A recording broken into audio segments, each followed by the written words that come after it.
प्यारे बहनों और भाइयों, मेरा नमस्कार स्वीकारो। देखिए, आज हम ज्योतिष से संबंधित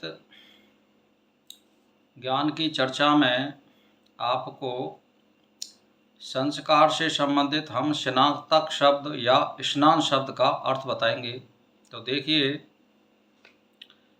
अथो त्रायणे शुक्र जीवो दृश्य मायनो द्विजातीनां गुरो गेहा निवृत्तानां यतात्मनाम। तो इसका संस्कृत शब्द हैं ये।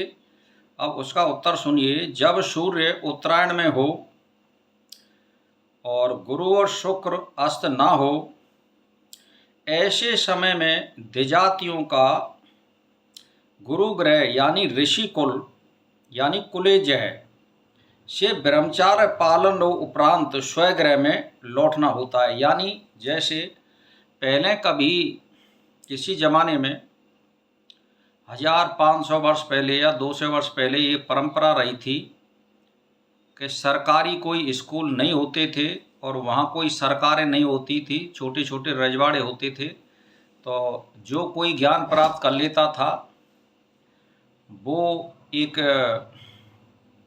अपना एक मतलब छोटा सा एक विद्यालय लगा लो या गुरु का आश्रम लगा लो, उसको ही ऋषि आश्रम कहते थे और उसमें ही विद्यार्थी पढ़ते थे।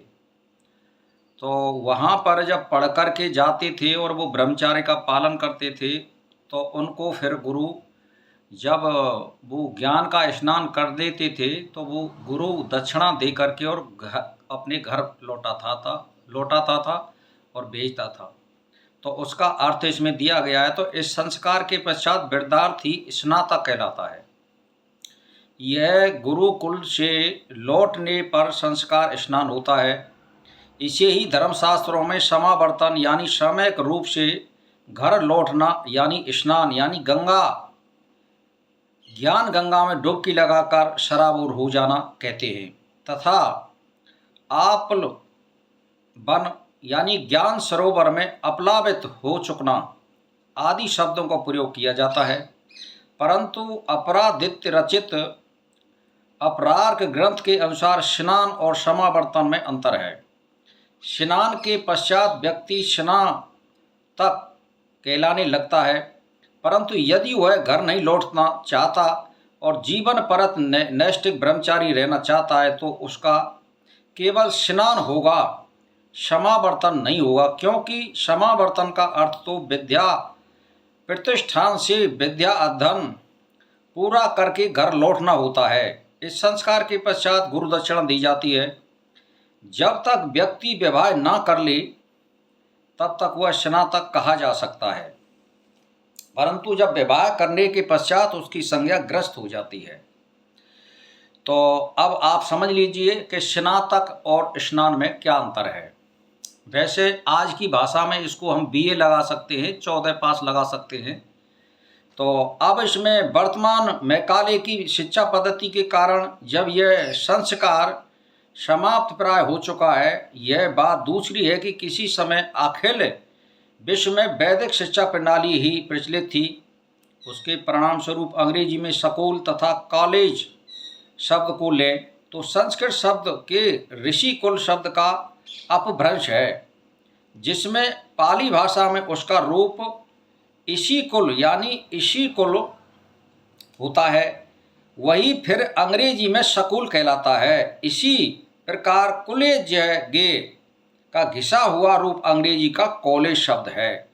कुलेज का अर्थ है कुल पूज्य अथवा कुल गुरु तथा उसके यानी गेह यानी घर को कुलेज आजकल कॉलेज कहते हैं। अंग्रेजी में पॉन्टिफ शब्द पंडित शब्द का ही अपभ्रंश है जो पोप के लिए प्रचलित है। पोप ईसाई धर्म गुरु को कहते हैं। तो भाई और बहनों, ये समझिए कि स्नान और स्नातक इसमें आप अंतर समझिए। तो मैंने इसमें पूरा वर्णन कर दिया है। जब वो पूरा आदमी शिक्षा प्राप्त कर लेता है और ज्ञान में सराबोर हो जाता है, आज की भाषा में उसको हम घर लौटना नहीं कहेंगे, वो पूर्ण ज्ञानी कहलाता है। कुल मिलाकर के ये है, और वो सारी बातों को समझ जाता है। इसका मतलब आप ये समझिए, पहले ऐसा होता था कि एक ऋषि परंपरा थी और उसको घर ही लौटना पड़ता था। अब तो घर से ही पढ़ने जाते हैं, जंगल में कौन रहता है। तो अब भाषा बदल गई है, लेकिन फिर भी मैंने उसका अर्थ बता दिया कि स्नान और स्नातक और कॉलेज है और कॉलेज और स्कूल, ये सारी भाषाओं का इसमें ज्ञान आप प्राप्त कर सकते हैं। इसी के साथ मेरा नमस्कार स्वीकार।